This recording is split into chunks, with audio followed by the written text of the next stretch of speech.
교독하도록 하겠습니다. 요한계시록 2장 18절에서 29절까지입니다. 18절 제가 먼저 읽습니다.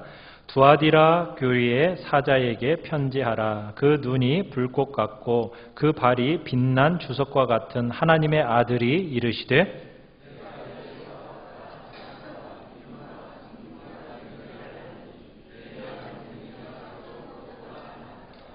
그러나 내게 책망할 일이 있노라. 자칭 선지자라 하는 여자 이세벨을 내가 용납함이니 그가 내 종들을 가르쳐 꾀어 행음하게 하고 우상의 제물을 먹게 하는도다.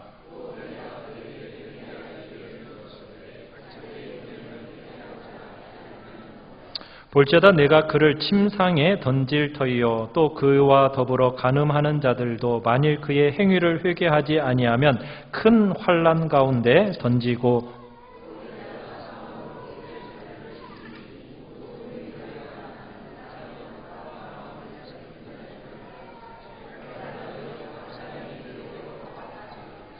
두아디라에 남아 있어 이 교훈을 받지 아니하고 소위 사탄의 깊은 것을 알지 못하는 너희에게 말하노니 다른 짐으로 너희에게 지울 것은 없노라.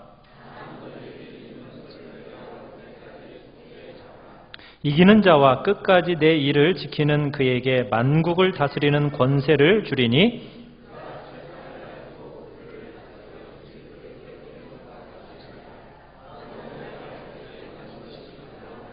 내가 또 그에게 새벽별을 주리라. 귀 있는 자는 성령이 교회들에게 하시는 말씀을 들을지어다. 아멘. 오늘 말씀의 제목은 있는 것을 굳게 잡으라 라는 제목입니다. 따라해 보세요. 있는 것을 굳게 잡으라. 오늘 본문은 두아디라 교회를 보게 됩니다. 두아디라. 이 두아디라라는 지역은 염색 산업으로 유명한 공업 도시입니다. 여러분 사도행전 16장에 가보시면은 빌립보에서 가장 먼저 바울의 전도를 받고 개종한 자주장사 누가 기억나십니까? 루디아. 누구요? 루디아가 어디 출신이냐면 바로 이 두아디라 출신입니다. 그러니까 루디아가 이 두아디라 출신과 사업가인 거예요. 이곳은 염색공업이 굉장히 활성화되면서 그리고 같은 업종에 이 종사하는 상인들을 중심으로 길드라고 하는 막강한 상인조합이 형성되어 있었습니다. 이 사람들은 상인조합이 주로 이제 친목 형식으로 이렇게 모이는데 친목이라는 명목 아래 모이기는 하면서 주로 우상숭배 또 그리고 음란한 파티를 일삼았습니다. 우리도 뭐 이렇게 사업하는 사람들끼리 모여서 사업이 잘 되도록 하려면 주로 뭐 합니까? 이렇게 제를 드리죠. 그런 모습들이 있는데 이 당시에도 상임 조합들이 모여서 그런 우상숭배와 그 우상숭배의 한 형식으로서 음란한 파티가 이루어졌던 겁니다. 그런데 여기 이 상인조합에 합류하지 않으면 어떻게 될까요? 그 도시에서 장사하면서 먹고 살 수가 없는 거예요. 특별히 이 도시에는 우상의 그 신들 중에서 제우스의 아들이라고 하는 아폴로, 태양신 아폴로를 주로 섬기고 있는 이 도시가 바로 이 두아디라입니다. 그래서 이 사도 요한이 의도적으로 18절 이렇게 하반절에 보면은 끝에 보면은 뭐라고 써 있습니까? 하나님의 아들이 이르시되 이렇게 하나님의 아들을 강조해서 쓴 이유가 뭐냐면 바로 이 제우스의 아들 이 아폴로를 생각하면서 의도적으로 하나님의 아들이라는 이 표현을 선포하면서 편지를 쓴 겁니다. 진짜 하늘과 땅의 권세를 가진 이가 누군가? 그분은 바로 하나님의 아들 예수 그리스도이심을 명심해야 한다라는 표현으로 지금 이 편지를 쓰고 있는 겁니다. 이 교회가 두아디라 교회가 장점이 있습니다. 자, 무슨 장점을 가지고 있습니까? 우리 19절을 같이 한번 읽어보겠습니다. 19절 시작. 내가 내 사업과 사랑과 믿음과 섬김과 인내를 아노니 내 나중 행위가 처음 것보다 많도다. 두아디라 교회의 큰 장점, 사업과 사랑과 믿음과 섬김과 인내가 풍성한 교회였다는 얘기입니다. 여러분, 섬김을 잘 감당하려면 무엇이 필요해요? 사랑이 있어야 돼요. 사랑이. 사랑하는 마음이 없으면 절대로 일을 많이 할 수가 없습니다. 또 이 일을 잘 해내려면 인내가 있어야 돼요. 인내가. 여러분, 인내가 있지 않으면 섬김과 봉사를 감당할 수가 없어요. 여러분, 교회 일을 하다 보면은 이런저런 참 마음의 불평도 원망도 생기잖아요. 교회 일을 하다 보면은 때로 비판도 많이 받거든요. 그게 바로 섬김의 자리에 있을 때 나타나는 현상입니다. 자, 그런데 이 섬김을 제대로 감당하려면 뭐가 필요해요? 인내가 필요한 거예요. 인내가 없으면은 이거 하다가 어떻게 되겠어요? 못하겠다 그만두는 거죠. 그래서 섬김은 사랑이 없으면 감당할 수 없는 자리고 또 인내가 없으면 끝까지 이 섬김을 감당할 수 없는 겁니다. 근데 두아디라 교회는 어땠다고요? 섬김이 풍성한 교회였다고요. 거기에다가 사랑이 풍성한 교회요. 그로 말미암은 믿음과 섬김과 인내가 풍성한 교회가 바로 두아디라 교회입니다. 요즘 말로 하면은 노인들을 위한 노인대학도 하고 또 어떻게 보면 어려운 아이들을 돕기 위한 고아원도 운영하고 또 병원도 운영하는데 천사병원 같은 거 운영하고 또 거기에다가 노숙자들에게 밥을 퍼서 나눠주는 일. 아마 이런 일들을 많이 한 교회가 바로 이 두아디라 교회인데 굉장히 많은 일을 했어요.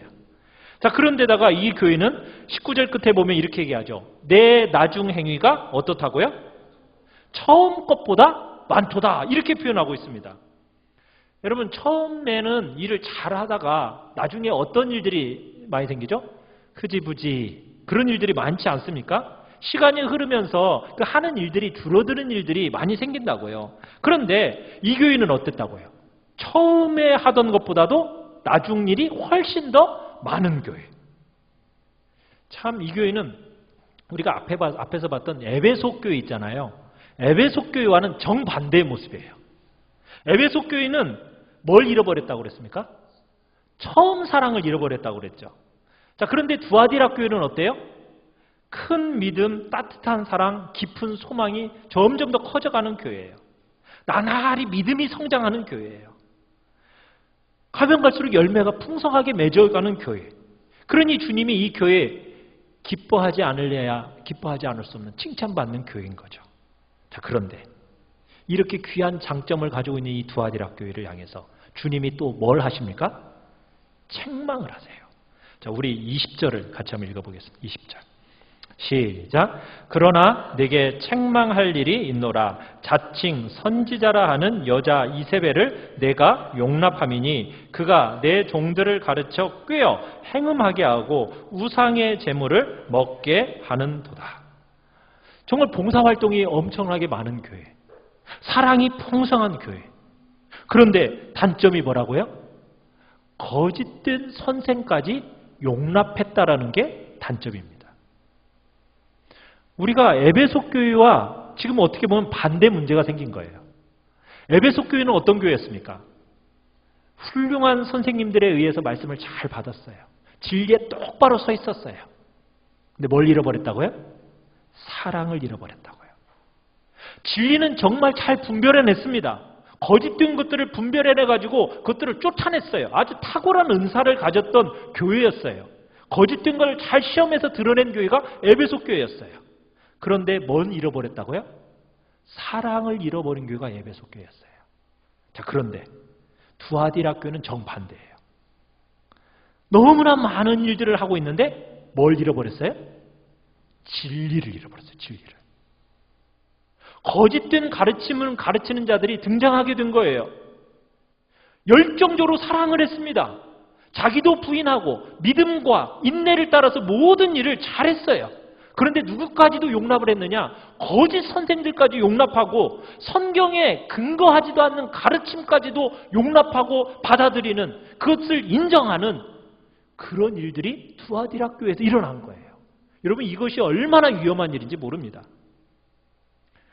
여러분, 우리가 종종 사랑의 많은 섬김을 하면서 어떤 생각을 할 수 있느냐면, 나는 성경도 잘 모르고 진리도 잘 모르고 내가 좀 진리를 붙드는데 약해도 내가 그래도 열심히 봉사하고 섬기니까 하나님이 그것을 잘 봐주시고 기뻐하실 거야.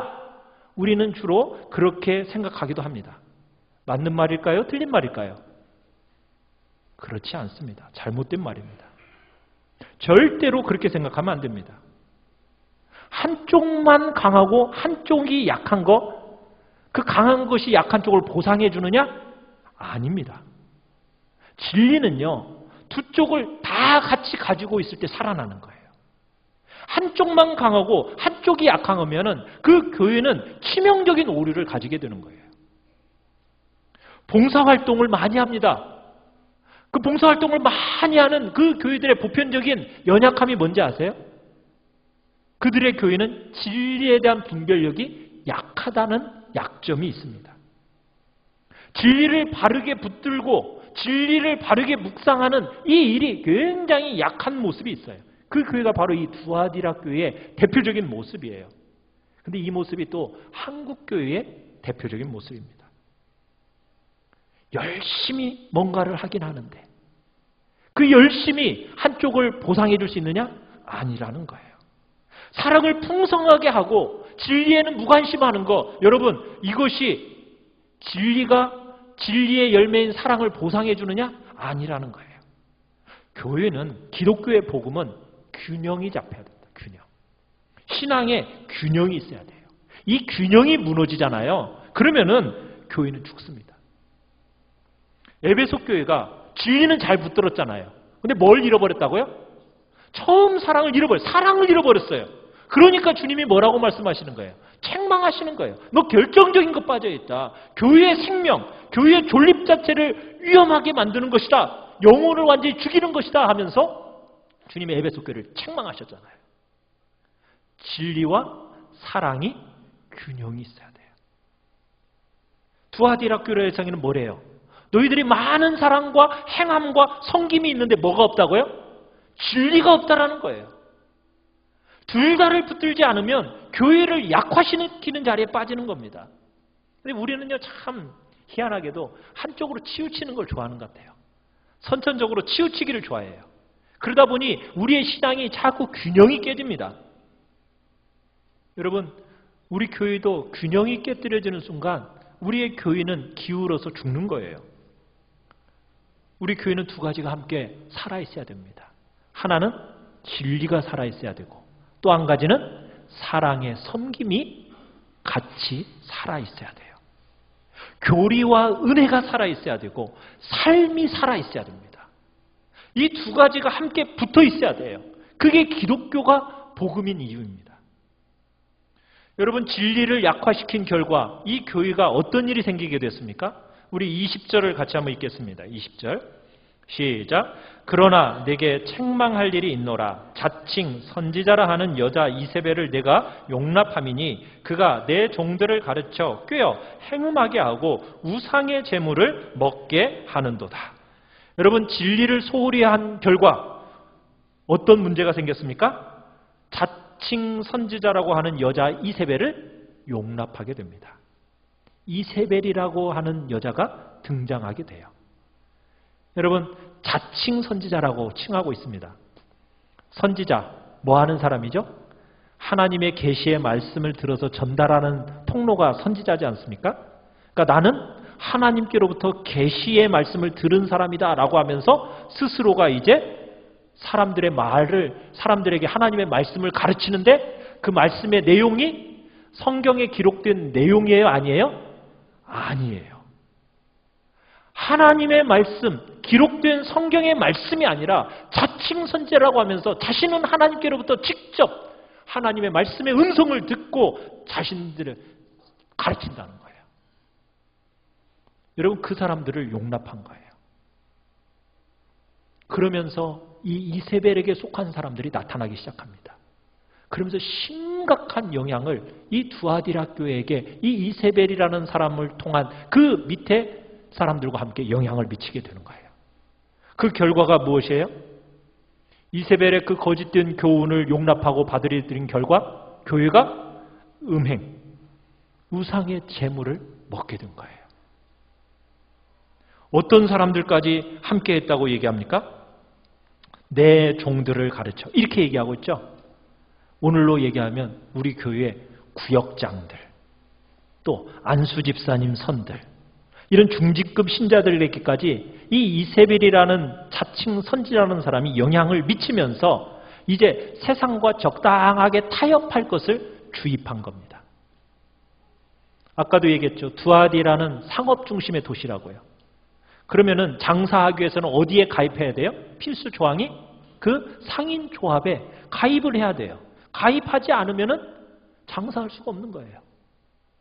그런데 그 상인 조합에 가입해서 뭘 해야 됩니까? 우상 숭배를 해야 되는 거예요. 이게 얼마나 이 유혹의 힘이 큰지 몰라요. 성도들 가운데는 괴로워할 거 아닙니까? 그렇지 않습니까? 내가 거기에 참여는 해야 먹고 살기는 할 텐데, 먹고 사는 데 있어서 그 조합에 참여하면은 뭐 해야 돼요? 우상에게 제사하고 거기에서 재물을 먹고 음란한 파티에 참여해야 되는 거예요. 자, 어떻게 해야 됩니까? 성도들이 괴로워하는 거예요. 그런데 자칭 선지자라고 하는 이 이세벨이 뭐라고 권면을 합니까? 한 번만 눈 감고 질끈 눈 감고 우상에게 절해도 괜찮아. 그런다고 네가 하나님 안 믿는 거 아니잖아. 겉으로 보이는 형식일 뿐이야. 네 속으로는 하나님을 믿고 있으니까 괜찮아. 요즘 다 그렇게 해. 그렇게 너처럼 별나게 굴 필요 없는 거라고. 그러면서 이세벨이라는 여자가 뭐예요? 그리스도인에게는 자유가 있는 거야. 그 자유를 가지고 너 잠깐 우상 숭배에 빠져도 상인 조합에 가입해서 너 잘 살면 되는 거야. 그 돈 갖다가 하나님 앞에 헌금하면 하나님이 기뻐하시는 거지 하면서 은혜를 남용하고 성도들의 죄를 조장하는 거예요. 여러분, 두아디라 교회에서 이 이세벨이라는 여자가 가르치는, 선지자로서 가르치는 내용이 뭐였을까요? 그 내용에 대해서 본문은 아무 얘기도 하지 않습니다. 근데 우리가 두 가지 정도는 추론해 볼 수 있는데, 자, 첫째가 뭐냐면 자칭 여선지자라고 하는 가짜 교사의 이름을 뭐라고 부르고 있어요? 이세벨이라고 부르고 있습니다. 여러분, 이세벨이 누구죠? 이세벨이 누굽니까? 이스라엘 왕 아합의 부인이었어요. 그죠? 당시 세계에서 가장 잘 나가던 두로 왕족의 딸입니다. 굉장히 교양이 있고 학문이 있고 언변이 탁월했던 사람이 이 이세벨이라는 여자예요. 이 이세벨이라는 여자가 이스라엘로 시집와가지고 아주 교활한 방법으로 표만하지 않도록 하나님 나라의, 하나님의 그 순전한 예배, 말씀 다 왜곡시키더니 결국에는 그 땅을 뭘로 만들었어요? 바알 종교로 가득한 이스라엘로 타락시킨 장본인이 바로 그 여인이 이세벨이었거든요. 그러니까 이 두아디라 교회에서 이 거짓된 교훈을 가르치는 이 여자, 이세벨처럼 아주 신분도 지위도 굉장히 높았던 것 같아요. 신분과 지위가 높았을 뿐만 아니라, 그러니까 어때요? 신분과 지위가 높으면 어때요? 영향력이 굉장히 파급력이 크겠죠. 영향력이 높은 거예요. 그런데다가 매너도 어떻겠습니까? 세련되었죠. 말재주도 탁월하죠. 화려하죠. 아름답죠. 그러면서 사람들의 영혼을 유혹해낸 거예요. 말씀으로부터 비롯된 것도 아닌데도 자칭 선지자라고 하면서 내가 하나님으로부터 말씀을 들었다라고 하면서 그 언변을 가지고 탁월하게 아주 능수능란하게 한 여자가 바로 이 이세벨이라고요. 자, 그런데다가 한 가지 더 우리가 추론해 볼 수 있는 게 있습니다. 우리 24절 넘어가 보겠습니다. 24절. 우리 24절 한번 읽어볼까요?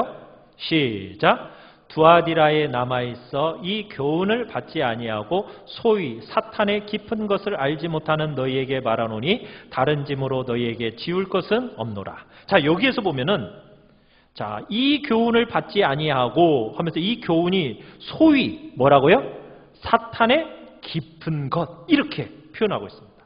여러분 이것의 뉘앙스가 어떻습니까? 이세벨의 무리들이 지금 뭐라고 말했던 것 같아요? 우리는 깊은 것을 보았다. 이렇게 주장하는 거예요. 깊은 것을 보았다고. 여기서 보면 소위라는 말을 통해서 넌지시 비꼬는 거죠. 지금 거짓된 교훈이 교회 안에 들어왔어요. 그러면서 지금 그들이 붙들고 주장하는 바가 뭐예요? 우리는 깊고 오묘한 진리를 가졌다. 남다른 능력이 있다. 우리는 말씀에 대한 통찰력이 있다. 우리는 신비를 풀어내는 아주 탁월한 재능이 있다라고 주장하면서 뭐 하는 거예요? 사람들을 미혹시키는 겁니다. 여러분 사실 하나님의 말씀, 이 성경 말씀은 정말 오묘합니다. 깊습니다. 세월이 흘러가면 흘러갈수록 그 깊이와 오묘함에 우리가 매료되게 되어 있어요. 자, 그런데 그 모든 깊은 진리가 어디에 근거한 거죠? 기록된 하나님의 말씀에 근거한 겁니다. 개인의 체험이 아니에요. 우리의 진리는 기록된 하나님의 말씀이에요. 그런데 이 말씀조차도 문맥을 무시해서는 됩니까? 안 됩니까? 문맥을 무시한 문자나 단어풀이 같은 그런 꿰어 맞추는 성경 해석이 아닙니다. 정확한 문맥을 따른 해석이 우리가 이 성경, 기록된 성경 말씀에서 알아가는 진리입니다. 오늘날 한국교회에 성경에 대해서 호기심이 많은 사람들이 있어요. 그런 성도들이 있어요.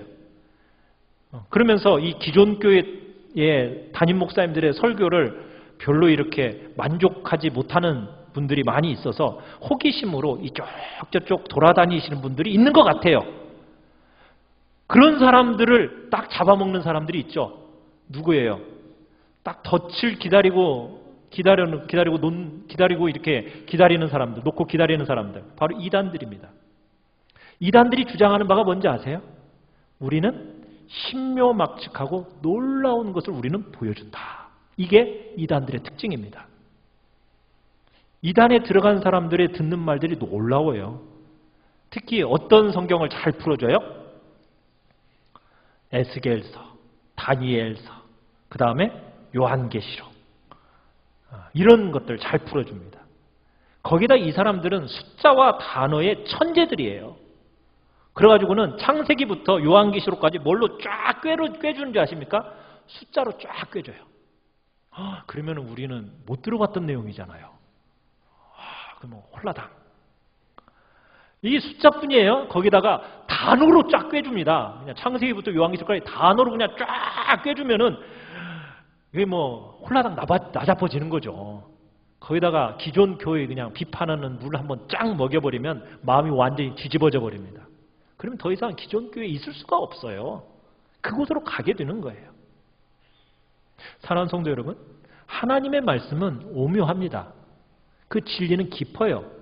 그렇지만요, 하나님의 말씀은 철저할 정도로 문맥을 따라서 말씀에 드러난 것을 따라서 분별하고 읽어야 되는 거예요. 단어 가지고 꿰어 맞추는 게 아닙니다. 숫자 가지고 꿰어 맞추는 게 아니에요. 뭘 따라가야 된다고요? 문맥을 따라서 가야 돼요. 문맥. 제가 설교할 때마다 그냥 제가 이쪽 저쪽 막 꿰어 맞추는 설교하지 않죠. 뭘 따라서 갑니까?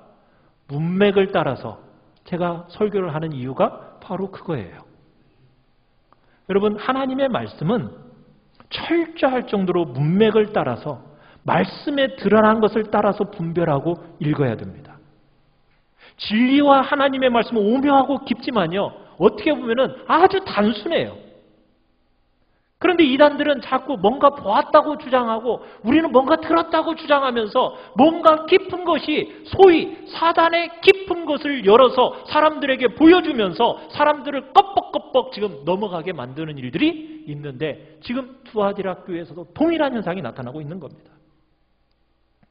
여러분, 성경에서 사단론이 있을까요? 사단론. 여러분, 사단론이라고 해서 사단에 대해서 많은 이야기를 하지 않습니다, 성경은. 그런데 그런 사람들일수록 더 강조하는 게 뭔지 아세요? 사단론 해가지고 사탄에 대해서, 귀신에 대해서 그렇게 많이 가르쳐요. 이단들은 주로 그렇습니다. 여러분, 우리 교회에서 사단론에 대해서 얼마나 배웠어요?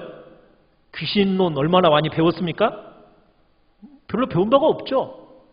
하나님을 알아가기도 바쁜데 무슨 사탄 귀신을 그렇게 알아가는데 힘쓰는지. 또 천사론.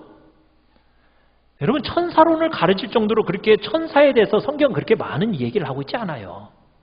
그런데 이런 경험, 저런 신비주의, 여러저러이 떠돌아다니는 그 소문을 엮어가지고 사람들의 영혼을 노략질하고 있는 게 이단들입니다. 투아디라의 지금 그 중요한 문제가 이런 문제예요. 근데 이 투아디라 교회의 문제가 현실을 살아가고 있는 우리 한국 교회의 아픔이고 문제이기도 합니다. 교회가요, 보편적으로 많은 활동이 있는 반면에 진리의 변별력이 굉장히 약해져 있는 것이 우리 한국 교회예요. 그러다 보니까 이세벨이 너무 많이 나왔어요. 여기저기서 이세벨이 얼마나 많이 나오고 있는지 몰라요. 그러다 보니 사람들이 음행을 하는 겁니다. 여러분, 한국 교회가 진리 안에 견고하게 서 있지 못하니까 성적인 타락이 너무 많은 거예요. 교회 안에 성적인 타락, 세상 밖에도 성적인 타락, 이방의 우상 종교, 여러분 복음의 이 본질적인 차이를 분별할 줄 아는 지각이 떨어져 버리니까 교회 안에서도 세상 밖에서도 이게 음란함이 커져가고 있는 거예요. 사랑하는 성도 여러분, 이 교회를 향해서 주님이 뭐라고 말씀하십니까? 우리 21절을 읽어보겠습니다. 21절 시작. 또 내가 그에게 회개할 기회를 주었으되 자기의 음행을 회개하고자 하지 아니하는도다. 자, 그는 이세벨입니다. 이세벨, 거짓된 교훈과 거짓된 진리를 가지고 교회를 이렇게 흔들어대는 이 이세벨에게 뭘 줬어요? 기회를 줬어요. 기회를. 어떤 기회? 회개할 기회를 주고, 회개할 기회를. 이게 너무나 놀라운 거예요. 아니, 이세벨 같은 여자한테도 무슨 회개할 기회를 줘요? 그런데요, 주님은요, 심판을 서두르는 법이 없으세요. 오래 참으십니다. 하나님은 모든 사람들이 회개해서 구원의 일을, 기회를 충분히 주시는 거예요. 하나님의 그 오래 참으심이 그 백성들에게 회개하고 돌이키는 그 은혜의 기회가 되는 거예요. 그런데요, 이런 끝까지 회개하지 않고 돌이키지 않고 버림받는 자들에게는 이 기회가 뭐가 될까요? 뭐가 되겠어요? 멸망에 핑계할 수 없는 조건이 되는 겁니다. 멸망에 핑계할 수 없는 조건. 하나님은 분명히 모든 사람들에게 뭐 할 기회를 주신다고요? 회개할 기회를 다 주신다는 거예요. 누구든지 중심으로 회개하면은, 누구든지 마음을 다해서 정말 중심으로 하나님 앞에 회개하면 예수님의 보혈 안에서 그 모든 죄를 다 깨끗하게 씻어주십니다. 그렇지만 회개할 기회를 모두 다 주었는데도 불구하고 끝까지 그 오래 참으심을 만홀히 여기고 끝까지 죄 아래 거하는 사람들, 하나님의 진노와 심판 피할 길 없다. 성경은 분명하게 쓰고 있는 겁니다. 주님은 정말 오래 참으시면서 이 악한 이세벨에게도 기회를 주시고 회개하도록 하나님이 부르셨어요. 그런데 이 오래 참음을 이 이세벨은 만홀히 여기고 그냥 지나갑니다.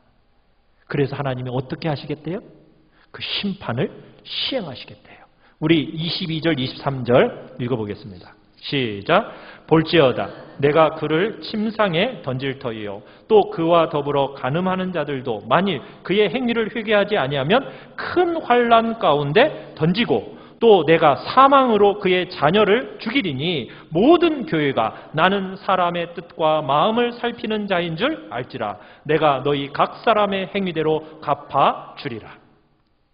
주님께서 오래 참으시고 기다리시다가 때가 되면 심판을 시행하십니다. 그녀를 들어서 침상에 던져버리겠다. 그 침상 위에서 더럽혀진, 그 음행으로 더럽혀진 그 침상 위에서, 너 쾌락과 타락의 근원이었던 그 침상 위에서 너는 고통과 질병으로 어떻게 하시겠다고? 침상에서 일어나지 못하도록 하겠다. 그리고 내 자녀들까지 사망으로 던져놓겠다. 회개하지 않는 자들에 대한 심판을 분명하게 선언하고 계시는 겁니다. 그 심판이 임하게 되면 사람들이 무엇을 알게 된다고요? 23절에 뭘 알게 된다고 얘기하고 있습니까? 나는 사람의 뜻과 마음을 살피는 자인 줄 알게 될 것이다. 이렇게 얘기하고 있어요. 하나님은 어떤 분이라고요? 사람의 마음과 뜻을 살피시는 분이십니다. 이세벨은 잘 알려진 사람이에요. 그런데 그 당시 교회에 있었던 무리들 중에는 이세벨에게도 붙었다가 그렇지 않다가 막 이렇게 이쪽 저쪽 붙었던 사람들이 있었던 것 같아요. 간에 붙었다, 쓸개 붙었다. 이런 사람들이 있었던 거죠. 그런데 주님의 심판이 딱 임할 때 주님은 뭐라고요? 다 보고 알고 계셨다라는 거예요. 그럴 순간이 온다는 거예요. 주님이 어떤 분이라고 자신을 소개하고 있는가? 우리 18절로 한번 넘어가 봅시다. 18절. 18절 읽어보겠습니다. 시작. 두아디라 교회의 사자에게 편지하라. 그 눈이 불꽃 같고 그 발이 빛난 주석과 같은 하나님의 아들이 이르시되. 여러분 그 눈이 뭐 같다고요? 불꽃 같은 눈. 불꽃 같은 눈 하면 뭐예요? 우리의 마음을 꿰뚫어 보는 눈동자를 가졌다는 얘기죠. 사람들의 속에 있는 것을 다 보고 계신다는 거예요. 그래서 그 속에 하나님 앞에 감추어져서 심판을 면하게 할 수 있는 거 있느냐? 없다라는 겁니다. 주님, 불꽃 같은 눈으로 여러분 각자의 심령을 다 꿰뚫어 보고 계신다는 거예요. 그리고는 그들을 향해서 주석 같은 발, 강력한 발로 신속하게 그들에게 가서 확실하게 밟아버린다. 뭐예요? 심판을 다 발로 밟아서 깨트려버리는 그 심판을 집행하시겠다. 주님은 말씀하고 계시는 거예요. 어떻게 심판을 하십니까? 각 사람의 행위대로 갚아주십니다. 행위대로 갚아주세요. 여러분 행위대로 갚아주신다니까 어때요? 위로가 됩니까? 안 됩니까? 위로가 되죠. 예. 왜 각 사람의 행한 대로 갚아준다는 것이 우리가 위로가 되지 않습니까? 왜? 하나님은 절대적으로 불의한 분이 아니시잖아요. 이 세상은 어때요? 너무 불의한 세상이잖아요. 얼마나 공정치 못해요. 그런데 하나님 나라는 어떤 나라라는 거예요? 반드시 뿌린 대로 거두는 나라라는 거예요. 행한 대로 갚아주는 나라라는 거예요.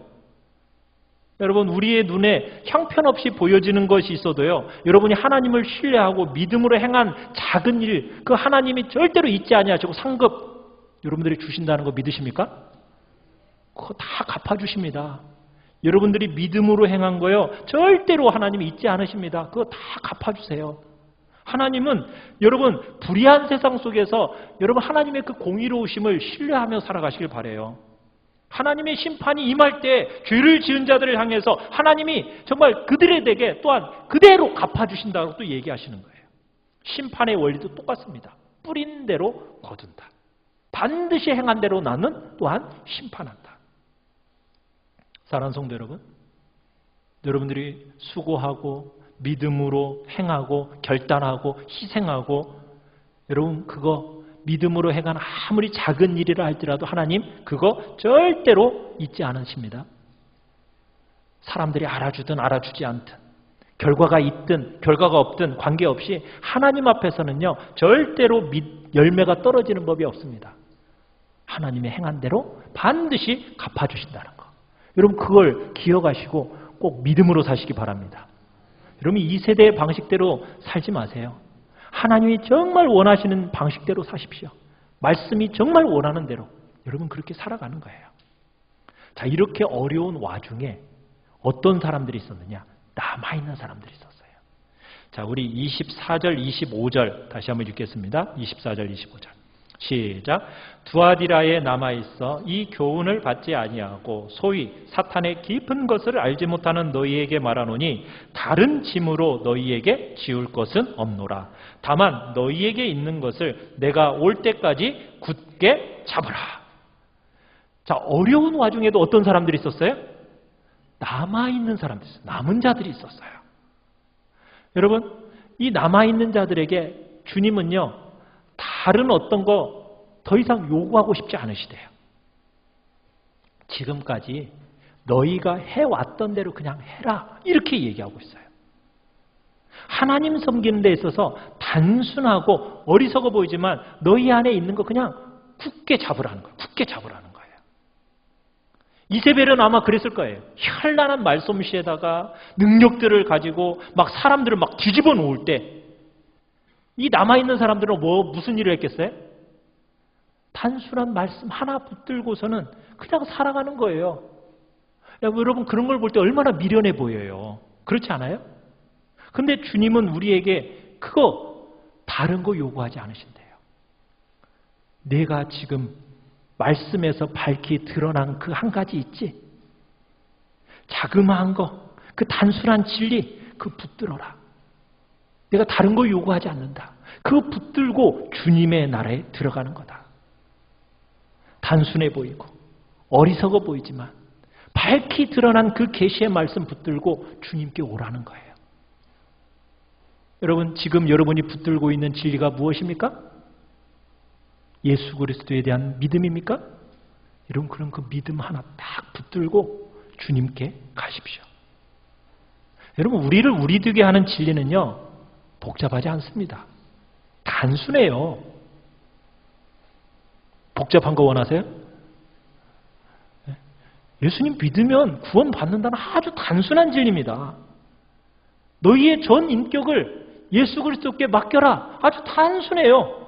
그 단순한 진리, 그 능력과 힘을 가지고 우리를 지배하고 다스려가는 그 영광을 보이라는 거예요. 여러분 이게 복음이요? 이게 기독교의 역사입니다. 그 복음과 그 역사로 2000년이라는 지금 시기를 우리가 걸어온 거예요. 하나님이 우리에게 허락하신 진리는요 단순해 보여요. 어리석어 보여요. 그런데 이 진리 굳게 붙들라는 거예요. 이세벨의 어떤 현란한 논리와 이론을 다 파해버리라는 거예요. 믿음의 길, 단순한 그 진리 붙들고 오라는 거예요. 그러면 어떻게 하시겠대요? 여러분 그 진리 딱 붙들고 오는 자 26절 어떻게 하신다고 얘기하십니까? 시작. 이기는 자와 끝까지 내 일을 지키는 그에게 만국을 다스리는 권세를 주시겠답니다. 여러분 만국을 다스리는 권세, 하나님 나라의 진실된 권세, 여러분 누구에게 허락되는 겁니까? 신앙의 정조를 끝까지 지킨 사람들. 여러분 재능이 많은 게 중요한 게 아닙니다. 일을 많이 한 사람들이 중요한 게 아니에요. 누구에게 하나님의 권세가 주어지느냐? 신앙의 정조를 끝까지 지키는 자들에게 하나님이 그 권세를 주신다는 거예요. 사랑하는 성도 여러분, 신앙의 정조를 잃지 않기를 바랍니다. 정말 하나님 앞에서 살아있는 예배, 정말 단순한 말씀 여러분 붙들고 살아가시길 바랍니다. 그런 사람에게 뭐가 주어진다고요? 만국을 다스리는 권세를 주시겠대요. 그리고 27절 시작. 그가 철장을 가지고 그들을 다스려 질그릇 깨뜨리는 것과 같이 하리라. 나도 내 아버지께 받은 것이 그러하니라. 야, 철장을 가지고 다스려 질그릇을 깨뜨린다. 이 내용은 뭐냐면 아무도 대적할 수 없는 절대적인 통치권, 심판의 권능, 이것을 행사하는 것을 의미하는 겁니다. 원수의 대적함을 한순간에 우습게 만들어버리는 그 철장으로 질그릇을 깨뜨리는 어마어마한 권세를 이 이기는 성도들에게 주시겠다는 거예요. 또 주시는 것이 있어요. 우리 28절 시작. 내가 또 그에게 뭘 주신다고요? 새벽별. 새벽별이 뭐예요? 새벽별은 언제 뜨는 별이에요? 새벽에 뜨는 별이죠. 새벽에 이 새벽별이 뜨고 나면 뭐가 와요? 아침이 오죠. 아침을 가져오는 별이 새벽별인 거죠. 새벽별이 반짝반짝 하다가 뭐가 오는 거예요? 아침이 오는 거예요.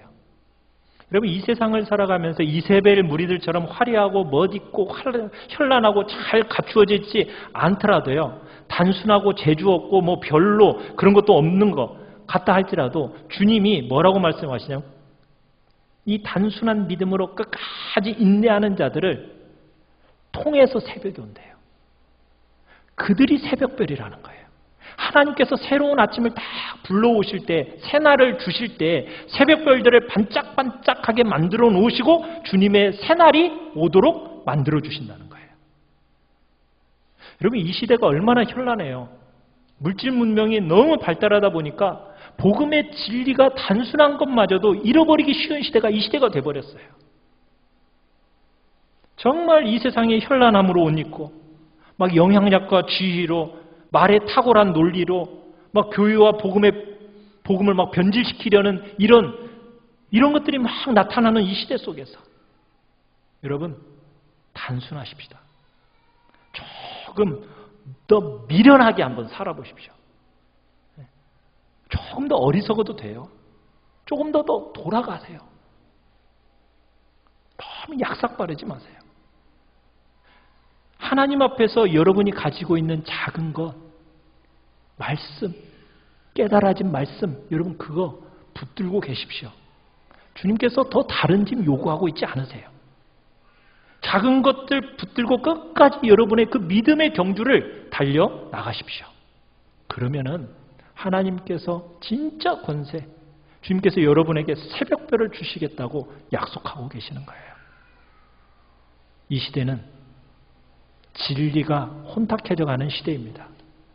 이 시대 속에서 우리는 세상의 다른 어떤 것에서 현란하게 놀아나는 그런 어리석음이 우리 안에 나타나서는 안 됩니다. 여러분에게 주어진 진리의 말씀 딱 붙들고 믿음으로 경주해서 하나님이 우리에게 주실 만국을 다스리는 권세와 새벽별을 부여받는 우리 귀한 성도님들 되시기를 간절히 축원합니다. 우리 찬양